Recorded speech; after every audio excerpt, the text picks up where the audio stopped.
Hello and welcome to The Nation Speaks. I'm your host, Cindy Drucare. The events of January 6th have etched an indelible scar on the American psyche, in radically different ways, to be sure, depending on your view of the day's events. Some believe the breach of the Capitol was a pre-planned armed insurrection meant to overthrow the government. To date, there's no evidence to support that. The diametrically opposite view is that hundreds of thousands went to Washington because they believed the country's electoral process was deeply compromised in the 2020 vote, and they went to demand accountability. That a mob mentality set in and everything spun out of control. The commonality between the two positions is an expressed belief in the sanctity of American justice. However, after what many January 6 defendants have been through over the last year, that faith in the justice system has been severely damaged. We have with us today two guests with pretty sobering personal accounts of how J6 defendants are being treated. We're joined first by Brandon Strack, founder of the WalkAway movement, who became a popular conservative influencer after he famously left the left in a viral video in May 2018. Brandon, thank you so much for coming. Thanks for having me. I know you're at home right now wearing an ankle monitor under house arrest as part of your sentence under a plea deal. I want to focus on everything that's happened to you over the last year, but could you start just by summing up what you did at the Capitol on January 6th and what you were charged with? Sure. So I was actually scheduled to be a speaker at an event at the Capitol. The plan, as I understood it, was always that President Trump, along with a number of other speakers, would be speaking at an event at the Ellipse, followed by a march to the Capitol, followed by a permitted event with dozens and dozens of speakers, and I was scheduled to be one of them. So as I was approaching the Capitol, I was coming in from the east side, and I began getting messages from people that I knew who were at home watching on television saying things like, "We're hearing that people are going inside the building," and I didn't really understand exactly what that meant. So I began filming a video at that point because to me it sounded like something unusual was taking place, and if that was the case, I wanted to make sure that I could document whatever I could possibly document to later show to my about 1 million followers. And so I entered the east side of the Capitol grounds, and what I think is very relevant and interesting about my video is that if you watch the video, what you'll see is that there are 0 police officers in this video. There's nobody on the grounds saying, "Get out of here, you're not allowed to be here." Just to interrupt for a second, just to make it clear for everyone, the west side is where all the violence and tear gas was happening, and you were on the east side. Correct. And thank you for bringing up that point, because that's another thing that is very important to me and very relevant to me, is that there were thousands and thousands of people at the Capitol, and on all sides, north, south, east, and west. 3 sides of the building contained people who I think had no idea whatsoever what was happening on the west side. I certainly did not. And as I approached the east side and went toward the stairs, there was a man standing on the stairs who began shouting, "They've opened the doors. They're letting us in. We're going inside. We're going inside." I ascended the stairs and stopped at the top and stood outside for about 8 minutes shooting a video. So I held my camera up as high as I could and pointed it toward the 2 open doors, and people were walking in. I stayed for about 8 minutes until a man came outside of the Capitol and got on a bullhorn and said, "They've cleared the building, everybody's left, clear out, turn around, leave." And I did. At that point, I immediately left. So I never went inside the Capitol. I stood at the steps of the Capitol for about 8 minutes filming, and then I turned around and I left. I then went back to my hotel room and uploaded the video that I had shot to Twitter. So it was about 2 hours after that that I turned on the news from my hotel room, and I started to see the imagery of what had happened on the west side of the building, and I was shocked. And I suddenly became aware that I did not fully understand what had taken place that day. So I took my video down, I took all of my tweets down, because I just simply didn't know what had happened. And I thought that that was the end of the story. But 2.5 weeks later, an FBI SWAT team came into my apartment at the crack of dawn. There was a team of about 8 or 9 agents, and they came in and took computers, iPads, cell phones, clothing, put me in handcuffs, and took me to jail. They told me that I would be in my cell for 23 hours a day under lockdown, and they couldn't guarantee me when I would see a judge. And I spent several days in jail before I got out and found out that I was being charged with a felony of knowingly occupying restricted grounds.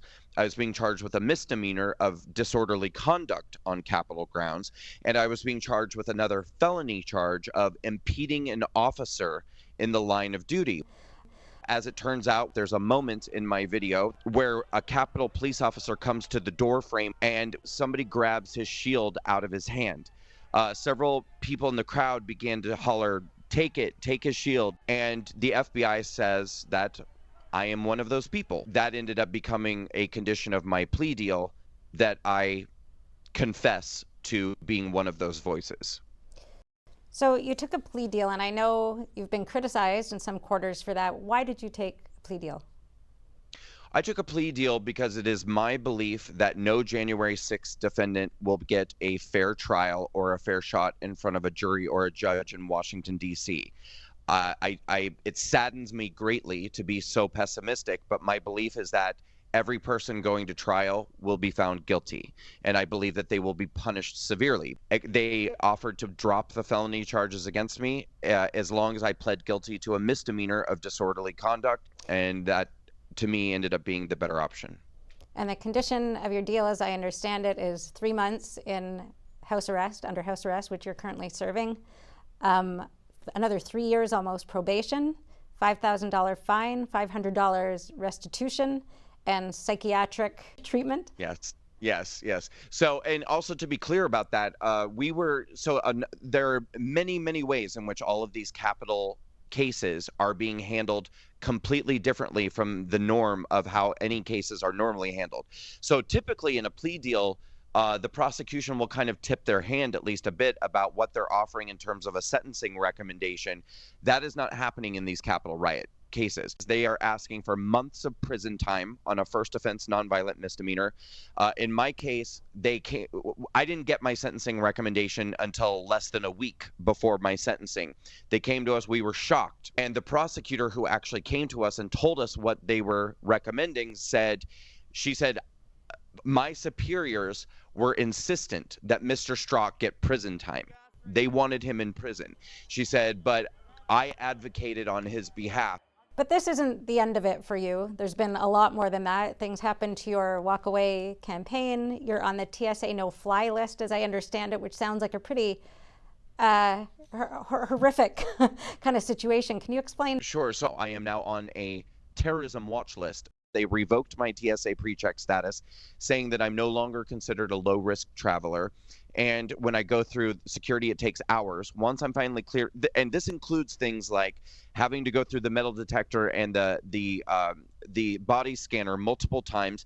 They take pictures of my IDs. They take pictures of my boarding passes. They do a full body pat down. They put their hands down my pants. They swab everything in my bag and test it for explosive materials. They swab my hands. They swab my feet. And then once I'm finished with the screening, they have a team of agents follow me around the airport everywhere that I go. They actually bring a special piece of machinery to the gate. There's a team of about 9 agents stationed at the gate where I am. They give me another full body pat down in front of the other passengers. And then once again, they check every item in my bag, swab it for explosive materials, and swab my hands and feet. They do this in front of the other passengers who are now terrified to get on the airplane with me. And if I have a connecting flight, they do it all again. This is over a Class B misdemeanor charge. And super briefly, you're also facing a civil suit now, right? This still isn't over. Correct. So in the month of September 2021, I was named in a civil suit along with about 3 dozen other people, including Donald Trump, Roger Stone, and numerous others, by a civil rights group, that's in quotation marks, nonprofit law firm in Washington, D.C., who went out and found 8 Capitol police officers who are black and brown people, said, we will represent you in this lawsuit. And what we're alleging is that this was basically a white supremacist hate attack, racially biased attack on you. They're claiming that I violently breached Capitol barricades and attacked police officers, including the plaintiffs, who I've never met in my entire life. No such thing happened. The lawsuit is a complete and total lie. But they have, limitless amounts of funds to come after people like me to try to destroy my life. And this is all because I support the Republican Party and I am a gay Trump supporter. and they want to destroy me and make an example of me by using lawfare. How has this affected your convictions about what you've been doing the last few years? Well, it hasn't affected my convictions because, if anything, it's redoubled my passion and my desire to go out and do everything I can possibly do to get people to walk away from the Democratic Party and the cult ideology of liberalism in this country. But it has definitely had an impact on my faith in the justice system, and it's had a huge impact on my faith in conservatives in general, because I've had no support from the Republican Party. I've had no support from the previous administration, and largely the conservative media, and thank you for doing this interview, and I mean that sincerely, largely the conservative media has turned their back on wanting to talk about this subject and the people whose lives are being ripped apart by the grave injustice of what's happening surrounding January 6th. We are definitely out of time now. Brandon Strack, WalkAway founder, thank you so much for joining us today. Be sure to watch the entire episode, available on EpochTV.com, a new completely censorship-free premium subscription platform. Brought to you by the Epoch Times. See you there.